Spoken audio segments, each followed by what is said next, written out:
ক্ষমতা দিয়ে যে কিছুই হয় না তার একটা বড় প্রমাণ বিগত 16 বছরে বিগত সরকার রেখে গেছে। কিভাবে? বিগত 16 বছরে আমাদের ছোট ছোট বাচ্চাদেরকে বিভিন্ন বইপত্রে লিখে দিয়ে শেখানো হয়েছিল যে এই দেশের জাতির জনক একজন।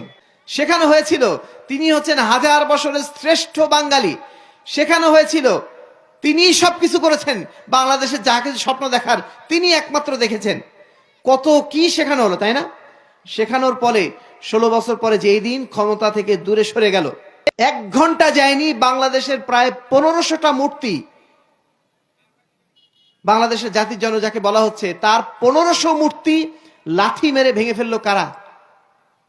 এই ছোট ছোট বাচ্চারা, যাদেরকে 16 বছর ধরে শেখানো হয়েছে জোর করে যে অমুক অমুক অমুক অমুক। এত কিছু শেখানোর পরেও, এত জোর করার পরেও এই ছোট বাচ্চারা শিখলো না কেন? তার মানে আপনি তাদের অন্তরে আপনি বসাতে পারেন নাই, তাদেরকে আপনি শেখাতে পারেন নাই। আপনি তাদেরকে জোর করে পাঠ্যপুস্তকে পড়িয়েছেন বটে, লাঠি পিটিয়ে আপনি হয়তোবা তাদেরকে শিখিয়েছেন বটে, কিন্তু তাদের অন্তরে সেটা ঢোকে নাই।